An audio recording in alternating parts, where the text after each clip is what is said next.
মহারাষ্ট্রের ওপর বাঙালি শ্রমিককে পিটিয়ে মারা হলো। বিজেপির একটা মুখ আছে, একটা মুখোশ আছে।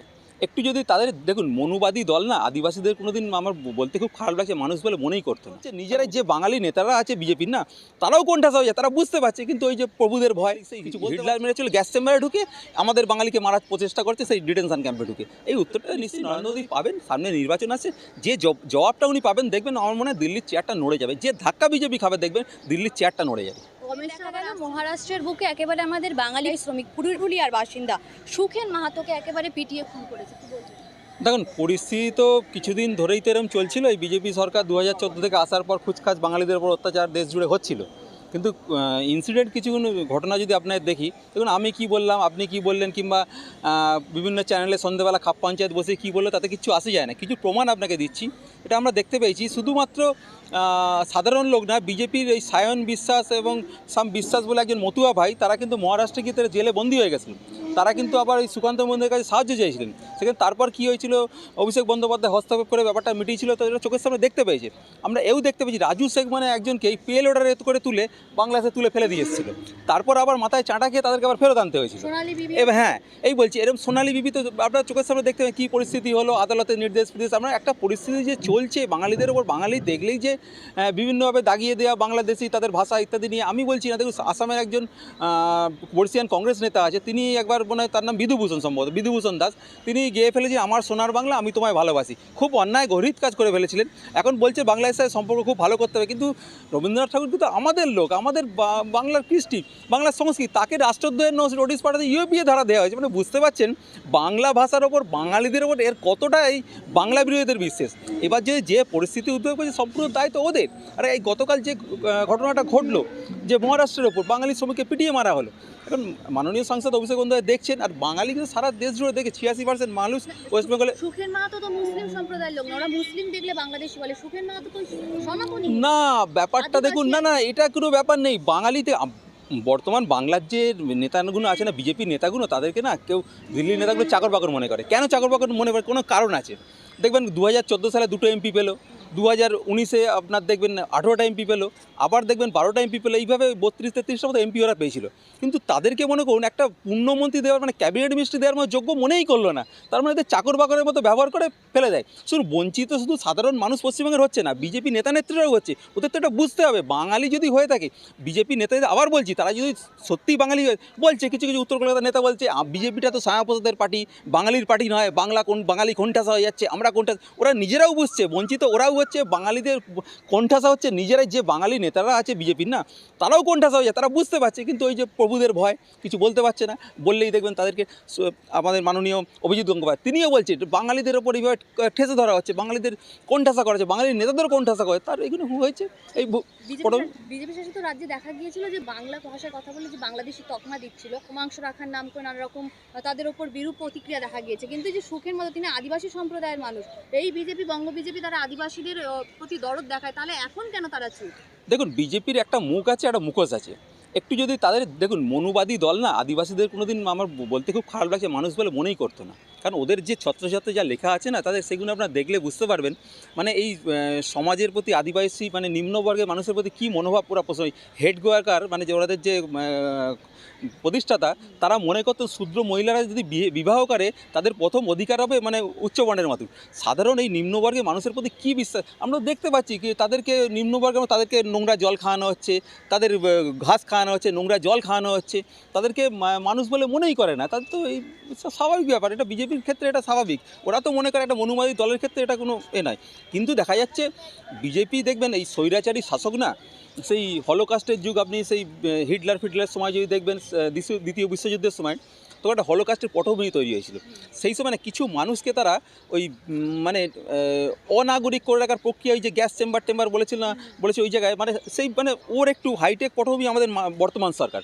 দেখবেন এই যে ডিটেনশন ক্যাম্পগুলো, কিছু মানুষকে তারা ডিভোটার করে রাখার চেষ্টা করছে, মানে দ্বিতীয় শ্রেণীর নাগরিক। বাঙালি হলে দ্বিতীয় শ্রেণীর নাগরিক, কারণ তারা চিঁড়ে খাওয়া মানে সে বাংলাদেশি মানে সে বাংলা ভাষায় কথা বলে, সে মানে তার মানে বাংলাদেশি, মানে এটা দাগিয়ে দেওয়া হচ্ছে। মানে বাংলা ভাষা মানে এই যে আমি বাংলা ভাষায় কথা বলছি মানে তার মানে বাংলাদেশি ছিয়াসি ভাষায় আমি কথা বলছি, এই ন্যারেটিভ এটা তৈরি করে দিয়েছে, এই যে ফ্যাব্রিকেশন তৈরি করে দিয়েছে, যেটা এটা 86% বাঙালি রাজ্য, এখানে কী করে হবে বিজেপি, এই জায়গায় তো হয় না, এটা সম্ভব না। কীভাবে বিজেপি, সাধারণ মানুষ আমরা মনে করি 2026 নির্বাচনে একদম সুন্দর দেখবেন তারা যোগ্য জবাব পাবে, ও ঠিক জবাব দিয়ে দেবে। আমরা বাঙালির ওপর আস্থা রাখি, বাঙালি জাতীয়তাবাদ, বাঙালি আত্ম অভিমান, এই বাঙালি অস্মিতার ওপর আমরা আশ্বাস রাখি, ঠিক জবাব তারা পেয়ে যাবে।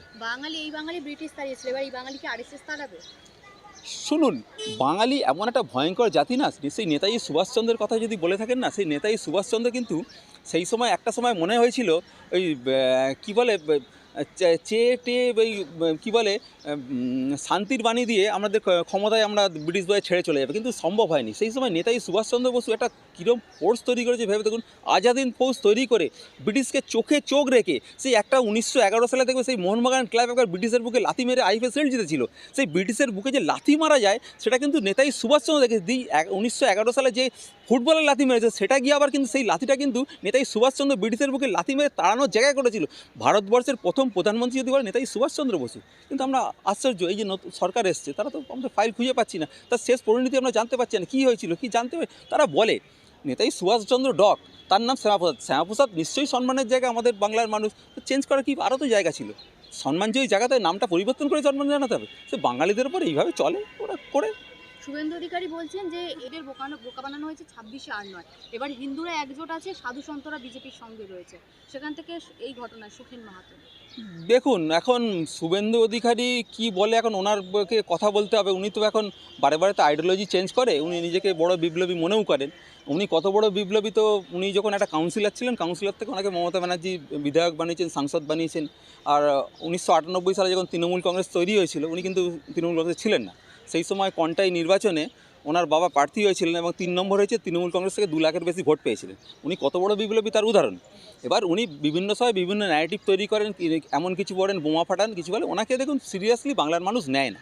বাংলার মানুষ কেন সিরিয়াসলি নেয় না, উনি বারে বারেই বলতেন এত লক্ষ, এত কোটি, এত মানুষ, একটা ফিগার ঠিক করে দিয়েছেন। উনি এখন দেখুন ওই বিজেপি সেলস ম্যানেজার দেখবেন, ওই একটা টার্গেট ঠিক করে দেয়, এতগুলো টার্গেট তৈরি করতে হবে, এতগুলো করতে হবে। সেই ইলেকশন কমিশন ওই টার্গেট ঠিক করে দেয়, সেই টার্গেটটা মেলে ক্লোজিংয়ের টাইম হয়ে গেছে, সেলস দেখাতে হবে, কিন্তু বিক্রি হচ্ছে না। এখন ওপর থেকে চাঁটা ফাটা মানে মারছে, এখন এইসব ভুলভাল বকছে। বিজেপি শুভেন্দু অধিকারী সিরিয়াস নেওয়ার মতো মানে মেটেরিয়াল নয়। আসামে দেখা গিয়েছে এই বাসন ক্যাম্পে পড়েছিল বিজেপি, সেখান থেকে কি বাংলার বুকে এরকম ঘটনা ঘটতে চলেছে? একদম। দেখুন, এই যে বললাম না 1.5 কোটি রোহিঙ্গা, আমি তো ভাবছি আগামী দিন হয়তো বিজেপির পার্টি অফিসগুলো টাঙানো হবে, কত অনুপ্রবেশকারী, কতগুলো ঘুষপেটিয়া এরকম টাঙিয়ে দেওয়া হবে, এতগুলো পেয়েছি আমরা, কিন্তু কার্যত তারা পেল না। তো সেই বাঙালিকে ডিভোটার করে রাখার প্রক্রিয়া, বাঙালিকে দ্বিতীয় শ্রেণীর নাগরিক করে রাখার প্রক্রিয়া, যে প্রক্রিয়া চলছে আগামী দিনে আসামে দেখেছি, আসামের যে ডিটেনশন ক্যাম্প রয়েছে, সেখানে কারা রয়েছে, সেখানে যে 12 লক্ষ হিন্দু রয়েছে, অনেকে বলে 12 লক্ষ নয়, 12,000 তো রয়েছে, 1200 তো রয়েছে, কেন রয়েছে? তারা তো আমাদের আশ্বাস দিয়েছিল, সেই আশ্বাসের জায়গাটা থেকে তো উনি বেরিয়ে আসছেন। আমাদের বলেছিল কোনো হিন্দু সমস্যা হবে না, কিন্তু এই যে এসআইআর হলো, সমস্যার সাথে হিন্দুরাই পড়লো। যে সমস্যায় হিন্দুরা পড়েছে, সেখানে সবথেকে বেশি যদি নাম পদবীর যে নাম যায়, আমাদের পশ্চিমবঙ্গে থাকে দাস পদবী, তারা তো হিন্দু, দাস পদবী সবথেকে বেশি মানুষের নাম বাদ গেল, যে পদবীর নামগুলো বাদ গেলে হিন্দুদের নাম গেল। যে ওরা বলছিল এত লক্ষ মুসলিম সম্প্রদায় বাদ যাবে, এত কোটি মুসলিম সম্প্রদায় বাদ যাবে, এত ঘুষপেটিয়া বাদ যাবে, এত বাংলাদেশি বাদ যাবে, কিন্তু কোনো ফিগার তো মেলাবে না কেন? কিন্তু কার্যত সেই বাঙালির ওপরই সেই হলোকাস্টের পটভূমি তৈরি করে দেয়। বাঙালি সেই হিটলার মেরেছিল গ্যাস চেম্বারে ঢুকে, আমাদের বাঙালিকে মারার প্রচেষ্টা করছে সেই ডিটেনশন ক্যাম্পে ঢুকে। এই উত্তরটা নিশ্চয়ই নরেন্দ্র মোদী পাবেন, সামনে নির্বাচন আছে, যে জবাবটা উনি পাবেন, দেখবেন আমার মনে হয় দিল্লির চেয়ারটা নড়ে যাবে। যে ধাক্কা বিজেপি খাবে, দেখবেন দিল্লির চেয়ারটা নড়ে যাবে। অমিত শাহ আবার আসছেন সামনে 19 তারিখে, তিনি বিয়েতে বাংলায় আসছেন আবার।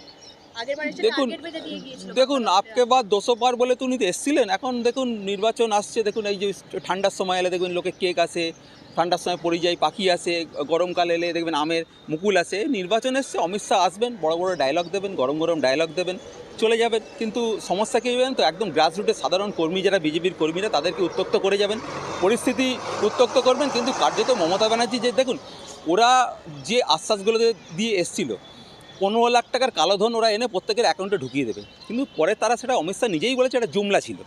আর মমতা ব্যানার্জি কিন্তু যে আশ্বাসটা দিয়ে করে দেখিয়েছেন, উনি যেটা বলেছিলেন লক্ষ্মীর ভাণ্ডার নির্বাচনী প্রতিশ্রুতি ছিল 2021 সালে, মানুষ খাতাটা খুললে চোখের সামনে দেখতে পাচ্ছে হ্যাঁ টাকাটা ঢুকছে। যে প্রতিশ্রুতি উনি কিন্তু পালন করেন, উনি যে যুবশ্রীর জন্য প্রতিশ্রুতি দিয়েছেন পালন করবেন। আগামী দিনে মমতা ব্যানার্জির গ্যারান্টি আর নরেন্দ্র মোদীর গ্যারান্টি এটাই পার্থক্য। মমতা ব্যানার্জি যেটা বলেন সেটা করে দেখান, কিন্তু এদের মতো জুমলাবাজি না। সাধারণ মানুষ তো দেখতে পাচ্ছে, মানুষ খুব বোকা, খুব বোলাক নয়, মানুষ খুব চালাক এবং বুদ্ধিমান, তারা দেখবেন ঠিক উত্তর দিয়ে দেবে।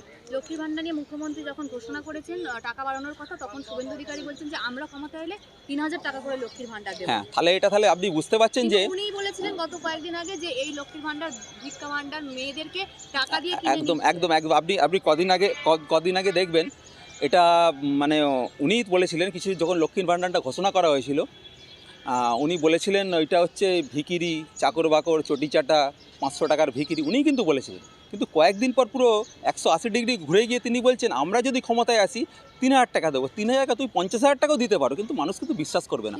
কারণ বিশ্বাস করবে না আপনাকে বলে দিচ্ছি, ওনারা কিন্তু ব্যাপারটাকে এস্টাবলিশ করলো। লক্ষ্মীর ভাণ্ডার প্রকল্পটা ঠিক, গ্রাসরুট লেভেলে মাইক্রো লেভেলে টাকা পৌঁছে দেওয়াটা ঠিক, উনি কিন্তু এস্টাবলিশ করে দিল। কিন্তু জনগণের কাছে পদাঘাত খেয়ে এখন বলতে বাধ্য হচ্ছে আমরা এটা দেবো, কিন্তু কার্যত এটা মানুষ বিশ্বাস করবে না। অনেকে বলছেন যে 15 লাখ টাকাটা আগে দিন, তারপর 3000 টাকার কথা বলছেন। ঠিক তো, এটাই তো, মানুষ খুব কনসাস হয়ে গেছে, মানুষ সচেতন হয়ে গেছে। এটা মানুষকে ধন্যবাদ জানাই আমরা, মানুষ ধন্যবাদ জানাই মোদির আশ্বাস আর মমতা ব্যানার্জির আশ্বাস। এই যে 2 কোটি চাকরির ভাঁওতা দিয়েছিল, আজকে বলেছিল বছরে 2 কোটি চাকরি আমরা দেবো। 2 কোটি যদি হতো তাহলে তো 24 কোটি চাকরি হয়। একটু শ্বেতপত্র প্রকাশ করুন না শুভেন্দুবাবু, বাংলার ভাগে কতটা পাওয়া গেছে এই 24 কোটি চাকরির মধ্যে। কার্যত যেটা হয়েছে, পশ্চিমবঙ্গের বেকারত্ব আর সারা দেশের থেকে বেকারত্ব যে প্যারাগ্রাফ তার থেকে অনেক কম। মমতা ব্যানার্জি চেষ্টা করছে এটা এগিয়ে নিয়ে চলার, যে লোন ঋণ ইত্যাদির কথা বলছে মমতা ব্যানার্জি শোধ করে তারপরও রাজ্যের উন্নয়ন করতে, কিন্তু পাওনা গন্ডাগুলো আটকে রেখেছে প্রতিটা বিধানসভায় 600 কোটি টাকার উপর পাওনা। সেটা তো বিজেপির বিধায়করাও বঞ্চিত হচ্ছে, সেগুলো বলছেন না কেন? 100 দিনের কার্ড সুপ্রিম কোর্ট থেকে নির্দেশ দিয়েছে, সেই টাকা আটকে রেখেছেন, সেগুলো দিয়ে নীরব কেন? সেই উত্তরগুলো তো আপনাদের দিতে হবে, কেন দিচ্ছেন না? শুভেন্দু অধিকারী কথায় কথায় বলেন হিন্দু হিন্দু ভাই ভাই, সেখান থেকে এই যে সুখেন মাহাতো মারা গেলেন, সেই আদিবাসী পথে সেই বিজেপি সাংসদরা কোথায়? দেখুন, এদের ব্যাপারগুলোর মধ্যে অনেক স্বচ্ছতার অভাব আছে, জানেন তো। ওনারা কখন কি বলেন আর কোনটা করেন তার মধ্যে অনেক ফারাক রয়েছে। আবার বললাম, সেই মনুবাদী দলের এরা কিন্তু কারণ না, নিজেদের স্বার্থসিদ্ধির জন্য এরা সব কিছু করতে পারে। কিছুদিন আগে দেখবেন ওই রাষ্ট্রবাদী বললো, যারা বিজেপিকে ভোট দেবে তারা হয়ে যাবে রাষ্ট্রবাদী, আর যারা বিজেপিকে ভোট দেবে না তারা হবে রাষ্ট্রবিরোধী। তারা বলবে যে মুসলিম সম্প্রদায়ের মানুষরা বিজেপিকে ভোট দেবে তারা রাষ্ট্রবাদী, আর যারা ভোট দেবে না তাদেরকে চ্যাংদোলা করে তুলে নিয়ে বাইরে ফেলবেন। তাদের দোকান থেকে জিনিসপত্র কিনবেন না, তাদের দোকান থেকে তাদের সম্পর্ক রাখবেন না, তাদের দোকান থেকে বিরিয়ানি রাখবেন। এটা কী সংস্কৃতি? আমাদের যে নানা ভাষা নানা মত, যে নানা পরিধান, বিবিধের মাঝে মিলনবন, বহুত্ববাদের দেশ, সেখানে একাত্মবাদ চলে না। ওনারা সংবিধানকে অস্বীকার, সংবিধান এই আশ্বাস দেয় না, সংবিধান বিরোধী কথা বলেছেন। সংবিধান যে আশ্বাস আমাদের দিয়েছেন সেই আশ্বাস সংবিধান পক্ষে তো মমতা ব্যানার্জি কাজ করছেন। বিজেপি সংবিধান বিরোধী দল, বাঙালি বিরোধী দল, বাংলা বিরোধী দল। আমরা আশ্বাস রাখি আগামী দিন এর জবাব নিশ্চয়ই তারা পাবেন। বিজেপি বলছে যে বাংলাদেশে জামাতকে একেবারে যোগ্য জবাব দিয়েছে সংখ্যালঘু হিন্দুরা, সেখানে এবারে পশ্চিমবঙ্গের বুকে হিন্দুরা একজোট হয়ে এই সংখ্যালঘু সরকারকে উৎখাত করবে। দেখুন, সারা দেশে না বিজেপি একটা ন্যারেটিভ ক্রিয়েট করে, ওই 80% হিন্দুকে 20% মুসলিম নাকি ওই খাতরে মে হয়। খাতরে মে তো হিন্দুরাই আছে।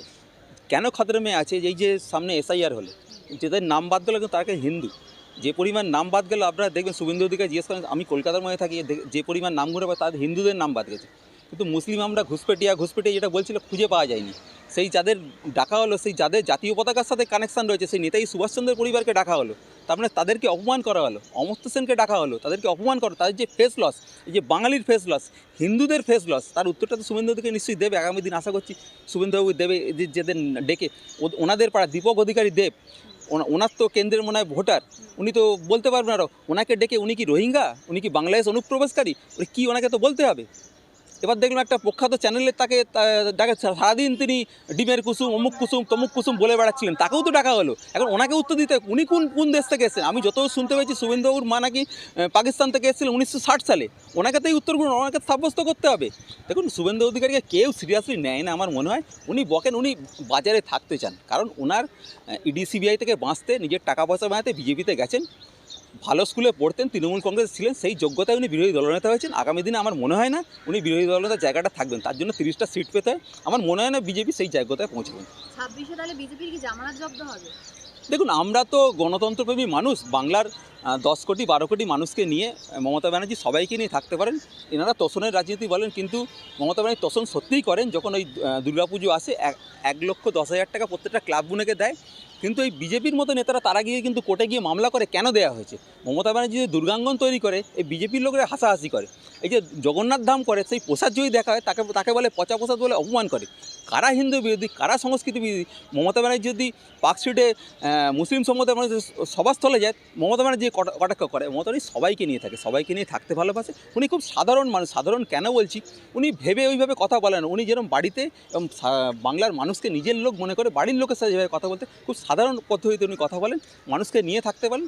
আমরা মনে করি বাংলার সচেতন মানুষ ঠিক উত্তর সময় জবাব ঠিক দেবে। সর্বশেষ প্রশ্ন আপনার কাছে, যে এতদিন আমরা জানতাম যে বিজেপি মুসলমান বিরোধী, তারা জয় শ্রীরাম বলে মানুষকে পিটিয়ে খুন করে, কিন্তু এবার যে ঘটনাগুলো প্রকাশ্যে আসছে বা ভিন রাজ্যে বিজেপি শাসিত রাজ্যে বারবার এরকম অত্যাচারের শিকার হচ্ছে বাঙালিরা।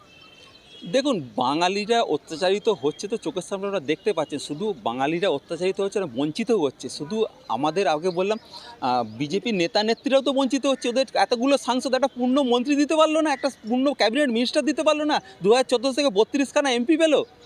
তার মানে বিজেপি শাসিত রাজ্যে বাংলার পরিযায়ী শ্রমিক একবারে পিটিয়ে খুন করে ফেলবে। এটাই তো আমরা বলছিলাম।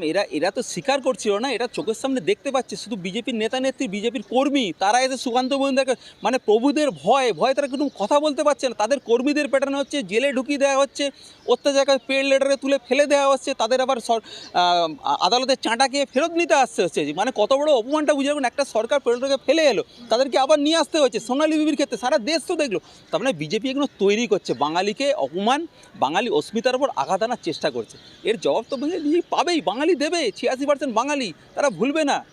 দেখা যাচ্ছে যে একের পর এক তো বিজেপিতে ভাঙন ধরেছে, সেখান থেকে গতকালই একজন আবার দল বদল করে তৃণমূলে যোগ দিলেন, বড় বিজেপি নেতা।